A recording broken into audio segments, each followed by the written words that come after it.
गोप भवन में सिंधिया, समर्थक कांग्रेस में जाने की तैयारी में। बीजेपी में अकेले पड़ते दिखाई दे रहे हैं ज्योतिरादित्य। नगर निगम के बाद अब विधानसभा चुनाव में भी कमजोर दिख रहे हैं सिंधिया। अपने समर्थकों को नहीं दिला पा रहे विधानसभा का टिकट। महाराज सिंधिया के सम्मान पर फिर चोट पड़ती दिख रही है। वो फिर से सम्मान की तलाश में निकल सकते हैं। आजकल उनके बीजेपी से नाराज होने की खबरें आ रही हैं। कांग्रेस तंज कस रही है और कितनी बेइज्जती कराएंगे महाराज। बीजेपी में सिंधिया को किनारे लगाने की कोशिश हो रही है। स्थानीय बीजेपी नेताओं ने सिंधिया के खिलाफ गठबंधन सा तैयार कर लिया है, जिसमें पहले सिंधिया समर्थकों को किनारे लगाया गया और अब सिंधिया को ही किनारे लगाने की तैयारी हो रही है।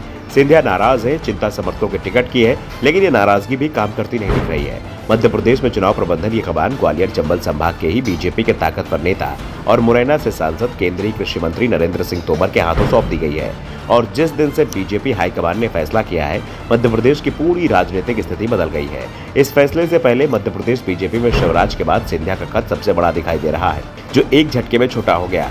पार्टी के अंदर सिंधिया की सुनवाई पूरी तरह से बंद हो गई है। हालात ये हो गए हैं कि सिंधिया को अब डर लग रहा है कि उनके समर्थकों को विधानसभा चुनाव में बीजेपी टिकट भी देगी कि नहीं, इस पर संकट दिख रहा है। क्योंकि पिछले साल मध्य प्रदेश में नगरीय निकाय चुनाव में ही सिंधिया अपने समर्थकों को टिकट नहीं दिला पाए थे। एमपी की 17 नगर निगमों में से किसी एक भी सिंधिया समर्थक को मेयर पद का टिकट नहीं मिल पाया था।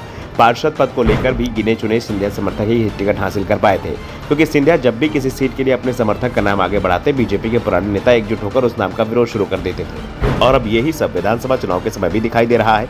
सिंधिया को साफ साफ दिखाई दे रहा है कि उनके समर्थकों को बीजेपी टिकट नहीं देगी और इसी के चलते अब सिंधिया नाराज बताए जा रहे हैं। वो पार्टी की बैठक में हिस्सा नहीं ले रहे हैं और जहां भी जा रहे खामोशी दिखाई दे रहे हैं। उनकी सक्रियता नहीं दिख रही है, क्योंकि बेचैनी टिकट को लेकर बढ़ रही है। कांग्रेस में सिंधिया का टिकट कोटा होता था, जो बीजेपी में नहीं मिला है और न ही मिलने के संकेत दिख रहे हैं। चिंता इस बात की है कि सिंधिया की नाराजगी खबर बीजेपी हाईकमान को है, लेकिन सिंधिया की शिकायत पर कोई एक्शन नहीं हो रहा है।